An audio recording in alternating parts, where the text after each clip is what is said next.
As I stood at the podium accepting my award for Financial Executive of the Year, I couldn't help but think about how far I'd come from that little girl who was never quite good enough. My name is Margaret Anderson, and this is my story of finding my own path to success. The memory of my childhood home in suburban Connecticut is still vivid in my mind.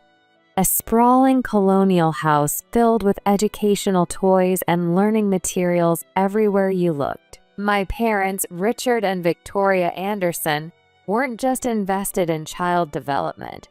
They were obsessed with it. Richard, look at this new cognitive development theory I found. We need to implement this with Margaret right away. My mother's enthusiasm echoed through our house as she waved yet another parenting magazine in my father's face. Victoria, don't you think we might be overdoing it? She's only 3. Nonsense. These are crucial developmental years. We can't waste a single moment. I remember sitting there with flashcards scattered around me, trying to grasp basic arithmetic, while other toddlers my age were simply playing with blocks. Despite their tireless efforts, I developed at a completely normal pace. I walked when I was supposed to walk, talked when I was supposed to talk, and showed no signs of being the prodigy they'd hoped for. But instead of accepting this, my parents viewed me as their first failed experiment. Everything changed dramatically when my sister Alexandra was born. I was 3 years old, and suddenly our house transformed into what felt like a combination of a research laboratory and a gifted child boot camp. Mom had even taken specialized courses in early childhood development by then, determined not to make what she called the same mistakes she'd made with me. The contrast in how they approached raising Alexandra was stark and unmistakable. Where I had regular toys, Alexandra had educational development tools. Where I had picture books, Alexandra had cognitive enhancement materials. Every milestone became a celebration. Her first words came early. She walked before her peers, and she could solve puzzles meant for older children. The true sanctuary in my childhood was my grandparents' house, just 3 blocks away. Grandpa Henry and Grandma Rose Mitchell became my refuge from the constant pressure and comparisons at home. My grandparents' home was everything our house wasn't: warm, relaxed, and filled with unconditional love. Every Sunday afternoon, I would sit on Grandma Rose's lap while she read stories to both Alexandra and me, treating us exactly the same. Both of my granddaughters are precious gifts, each special in their own unique way. Grandma would say this while giving us each a homemade chocolate chip cookie. I can still remember how these simple moments made me feel whole again. One particular Sunday stands out in my memory. Mom had been especially critical of my kindergarten art project the day before, comparing it unfavorably to Alexandra's preschool drawings. Rose, you don't understand modern parenting methods. Alexandra shows exceptional talent. We need to nurture that. Margaret is, well, she's just average. I pretended to be absorbed in my cookie, but every word stung like a paper cut. Victoria, that's enough.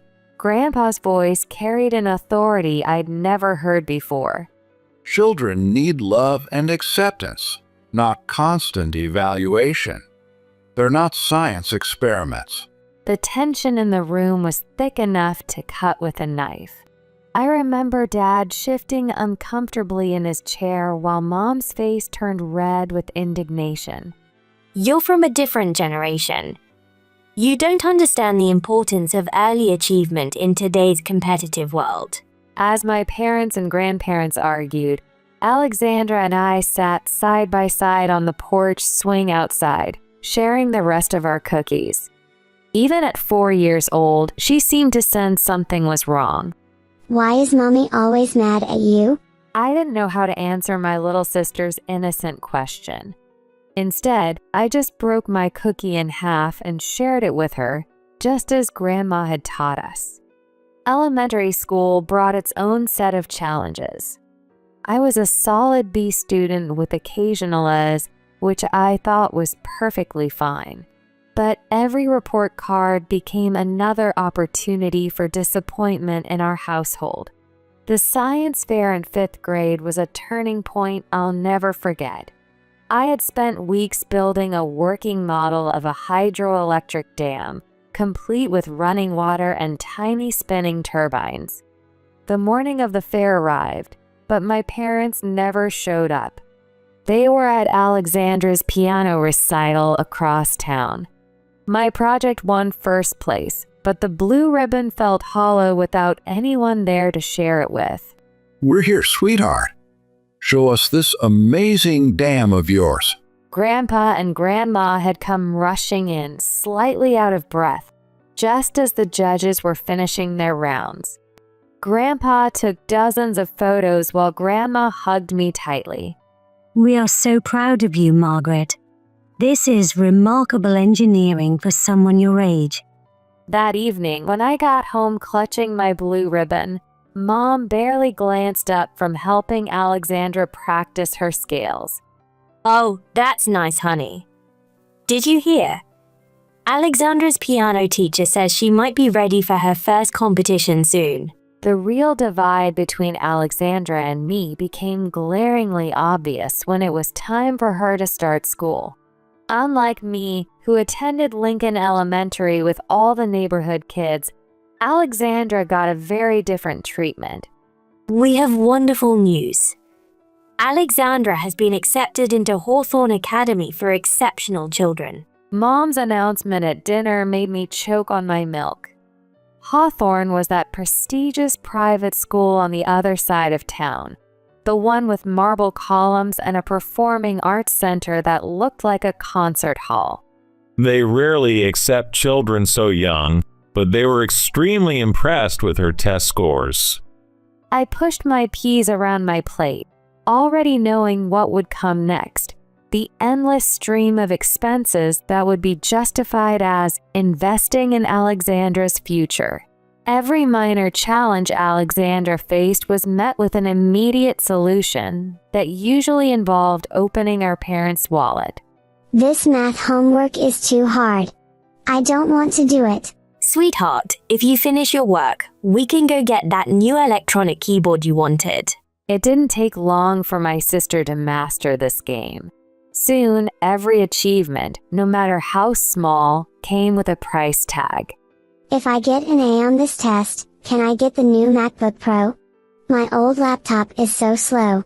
Meanwhile, I sat at our kitchen table, doing my homework alone, with no rewards, no special attention, and certainly no new electronics. The most painful memory of this period came when I was 13. I had just finished redecorating my room, the larger of our 2 bedrooms, with posters of my favorite indie bands and photos of my friends from school. It wasn't anything fancy, but it was my space, my sanctuary. I want Margaret's room. Alexandra's demand came during dinner one evening, her voice carrying that entitled tone she'd perfected over the years. Mine is too small for all my music equipment and study materials. I need more space for my creativity to flourish. I waited for our parents to shut down this ridiculous request. Instead, they exchanged that look I'd grown to dread. You know, that actually makes sense. Alexandra does need more space for her piano and all her academic materials. But that's my room. I've had it since I was little. Margaret, don't be selfish. Your sister needs the space more than you do. You hardly spend any time studying in your room anyway. The next day, while I was at school, they moved all my things into Alexandra's smaller room. When I came home, I found my sister already settled in my old room, her expensive equipment taking up the space where my bed used to be. I stood in the doorway of my new smaller room, tears streaming down my face, staring at my belongings crammed into a space that could barely contain them. They did what? When I called Grandma that evening to tell her what happened, her voice shook with anger. This has gone too far, Margaret. Your parents are making serious mistakes. That night, as I lay in my bed in the unfamiliar room, listening to Alexandra practicing piano through the thin walls, I made a promise to myself. Someday, I would create a space of my own where no one could push me out. As high school graduation approached, I had spent countless hours researching colleges, writing applications, and planning my future. My grades were solid, and I had a strong list of extracurricular activities, including being treasurer of the student council. That fateful Sunday dinner started like any other, with Grandma and Grandpa joining us for Mom's traditional pot roast. So, Margaret, tell us about your college plans. Where are you thinking of applying? I straightened in my chair, excited to finally share the research I'd done. I've been looking at Riverside University's business program. Their finance department is highly ranked, and they have an amazing internship program with major firms. Oh, about that. Mom's interruption came with that dismissive tone I knew too well. Your father and I have been discussing this, and we won't be able to help with your college tuition. We need to save all our resources for Alexandra's education. She's got a real shot at Juilliard or Yale, and that's not going to be cheap. The silence that followed was deafening. I could feel my dreams crumbling around me. Have you completely lost your minds? Grandpa's fork clattered against his plate. We have to be realistic here. Alexandra is gifted. She has real potential. Margaret is. Well, Margaret is ordinary. She can get a job after high school or take some community college classes if she saves up. How dare you dismiss your own daughter like this? I couldn't take it anymore. Shoving my chair back from the table, I ran upstairs, tears already streaming down my face. Behind me, I could hear the continued argument, my parents' cold logic clashing with my grandparents' outrage. A gentle knock came at my door 15 minutes later. Margaret, sweetheart, may we come in? Grandma and Grandpa entered, sitting on either side of me on the small bed. Your grandmother and I have made a decision. We're going to pay for your college education. All of it. But that's too much money. Nonsense. We've been saving for years, and this is exactly what that money is for. Investing in a bright future. College life at Riverside University was like stepping into a different world. Away from my parents' constant comparisons and criticism, I discovered who I really was. The business program suited me perfectly. My analytical thinking earned praise from professors, and I found I had a natural talent for understanding market trends and investment strategies. Ms. Anderson, your analysis of emerging market patterns is remarkably insightful. Have you considered applying for our advanced finance track? It was the first time an educator had seen potential in me, and it felt transformative. Every Sunday evening, I would call Grandma and Grandpa to update them on my progress. I hadn't spoken to my parents since leaving for college, and they hadn't tried to contact me either. Margaret, you won't believe what's happening with Alexandra. Grandma's voice carried an unusual mix of concern and irony one evening during our weekly call. She got into Juilliard, just as your parents wanted. But once she got there, away from their constant supervision, she just stopped caring about everything. As I listened as Grandma described my perfect sister's dramatic fall from grace, Alexandra had discovered parties, boys, and the freedom to do whatever she wanted. Your mother called us in tears yesterday. The dean's office sent them a warning letter. Alexandra's barely attending classes, and when she does show up, she's either late or unprepared for her recitals. What are Mom and Dad doing about it? Oh, they're beside themselves. They've tried everything, threatening to cut off her allowance, promising her a new grand piano if she brings her grades up. They even flew to New York twice to talk some sense into her. But Alexandra just laughs it off, says she's too talented to be constrained by academic requirements. The irony wasn't lost on me.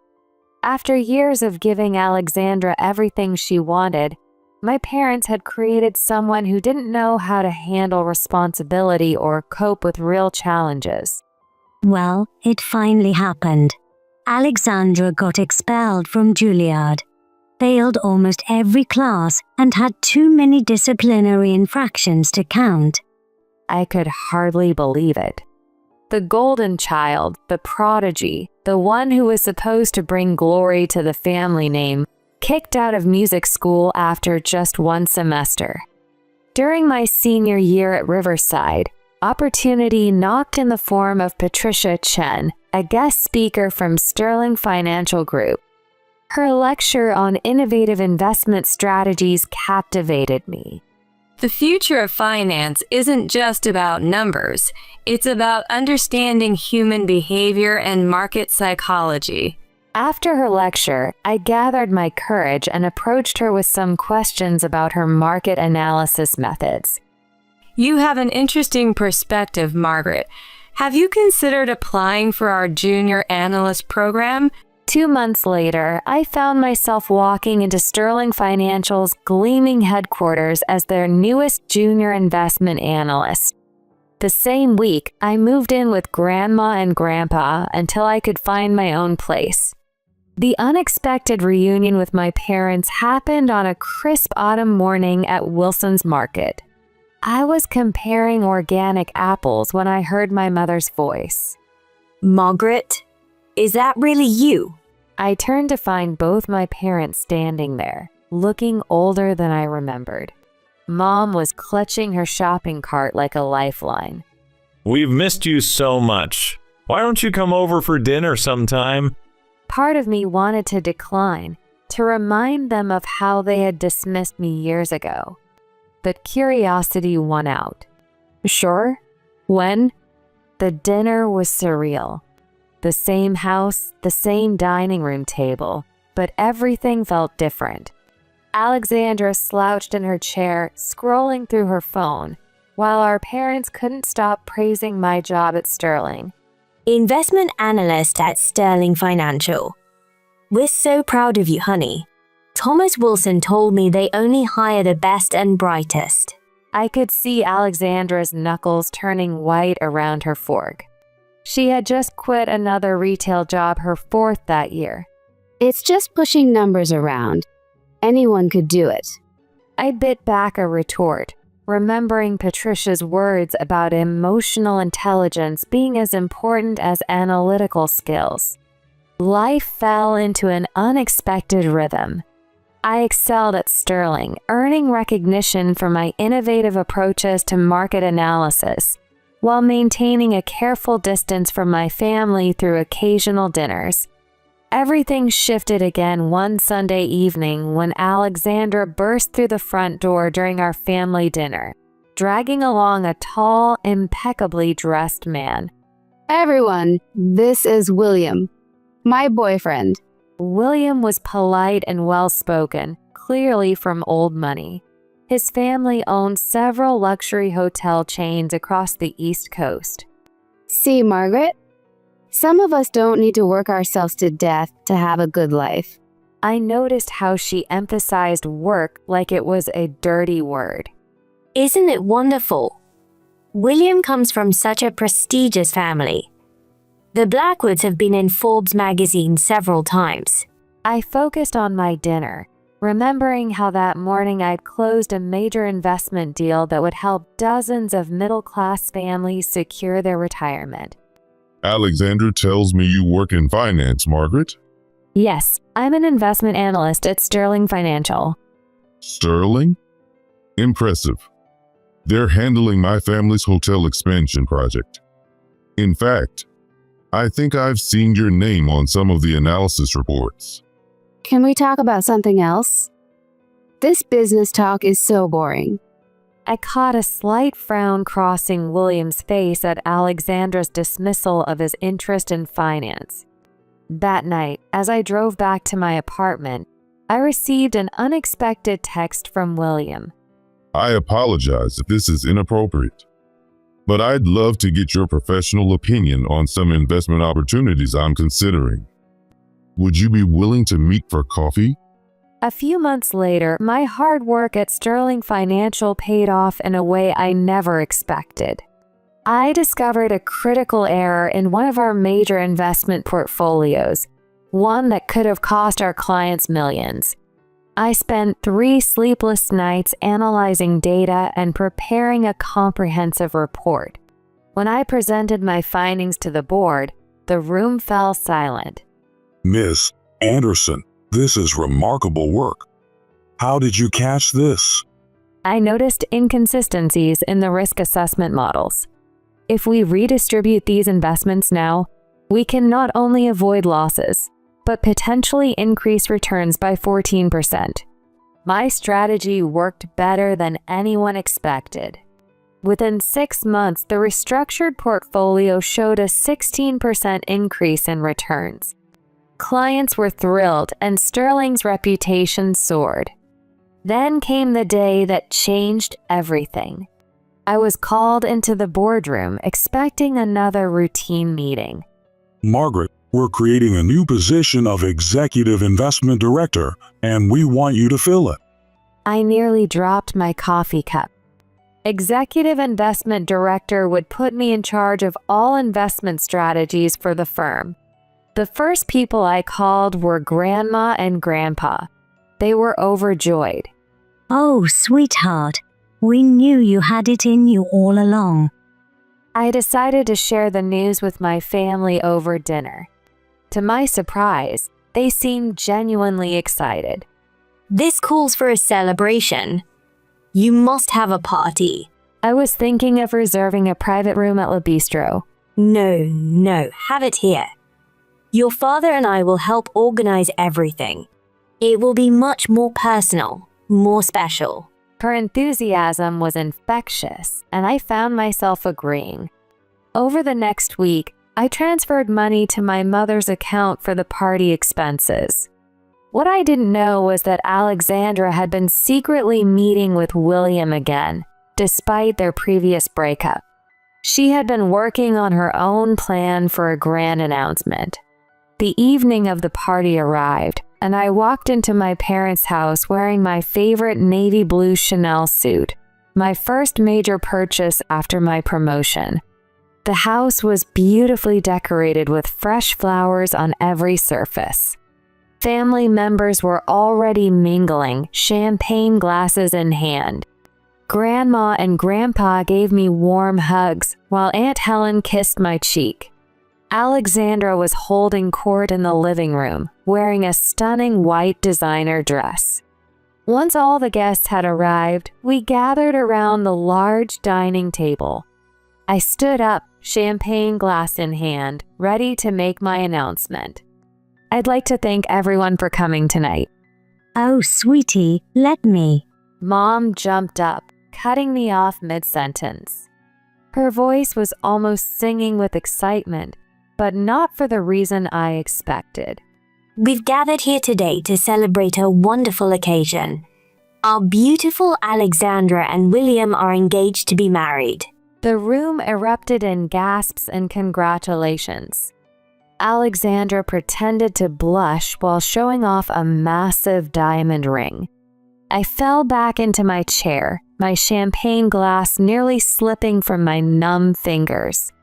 This couldn't be happening. The party I had paid for, my promotion celebration, had been hijacked for Alexandra's engagement announcement. Don't you dare make a scene. Dad's whispered warning came with an iron grip on my wrist. If you ruin this for your sister, we'll cut you off completely. No inheritance, no family, nothing. Sit down and smile. I yanked my hand away from his grip and stood up. No, everyone needs to know the truth. The room fell silent. Alexandra's smug smile froze on her face. This party was supposed to be celebrating my promotion to Executive Investment Director at Sterling Financial. I paid for everything. The food, the decorations, all of it. My parents took my money and turned my celebration into an engagement party for Alexandra without telling me. Gasps and whispers filled the room. Aunt Helen's hand flew to her mouth in shock. That's not true. Margaret, stop this nonsense right now. Show them the invitation, Aunt Helen. What does it say? Aunt Helen fumbled in her purse and pulled out the cream-colored card. It says, "Join us in celebrating the engagement of Alexandra Anderson and William Blackwood." What? William stood up slowly, his face darkening. You told me this was a family dinner where we'd announce our engagement. You never said anything about stealing your sister's celebration. Willie, darling, let me explain. No, I've seen enough. He turned to me, his expression grave. I'm sorry, Margaret. I had no idea. And Alexandra, this engagement is off. I won't be part of a family that treats people this way. Look what you've done. Alexandra shrieked at me as William walked out. You've ruined everything. You're just jealous because I found someone and you're still alone. Jealous? I'm the executive investment director of a major financial firm. I don't need to steal someone else's party or manipulate someone into marriage to feel successful. That's enough. You've gone too far, Margaret. You're no longer part of this family. Consider yourself disinherited. Fine by me. Actually, David, your inheritance won't matter much. Grandpa's voice boomed across the table as he stood up, Grandma by his side. We've already changed our will. Everything we have is going to Margaret, the only one in this family with any integrity. What? Margaret, there's something else you should know. I'm not well. The doctors found something last month. My heart stopped. The party drama suddenly felt insignificant. That's why we've been thinking about family, about what really matters. And we've watched for years as you grew into an amazing woman, despite everything. 6 months later, I sat beside Grandpa's hospital bed, holding his hand while he told me stories about his own struggles when he was young. You know, I started with nothing too. But I built something meaningful, just like you're doing. His words inspired me to create the Henry Anderson Educational Foundation, providing scholarships to students who showed promise but lacked family support. A year after the party incident, I received an unexpected visitor at my office. It was Alexandra, looking different, humbled somehow. I've been in therapy, trying to understand why I always needed to be the center of attention, to be better than everyone else. I looked at my sister, really looked at her for the first time in years. The polished facade was gone, replaced by something more genuine. I saw the article about your education foundation. That's really amazing, Margaret. Thank you. Would you like to get coffee? Over lattes at a small cafe, Alexandra shared her journey of self-discovery. I've started teaching piano to kids at the community center. Not prodigies, just regular kids who love music. And you know what? I love it. For the first time, I saw my sister's genuine smile, not the practiced one she'd perfected for recitals. 3 years later, I stood at another podium, this time accepting Sterling Financial's CEO position, the youngest in the company's history. In the audience, Grandma Rose beamed proudly. Beside her sat Alexandra, who now ran a successful music therapy program for underprivileged children. Even our parents had begun their own journey of growth. After months of family therapy, they'd started to understand the damage their perfectionism had caused. We were so focused on creating perfection that we couldn't see the wonderful daughters we already had. As I looked out at my family, not perfect, but healing, I thought about how far we'd all come. Today, the Henry Anderson Educational Foundation has helped hundreds of students achieve their dreams. Alexandra's music therapy program has touched countless lives. And me? I found that success isn't about proving your worth to others. It's about believing in yourself and lifting others up along the way. Grandpa's words still echo in my mind, to authenticity and to finding your own path. Now, when I mentor young professionals at Sterling, I tell them my story, not to inspire them to be perfect, but to encourage them to be authentically themselves. Because sometimes the most beautiful symphonies come from embracing all the notes, even the ones that seem out of place.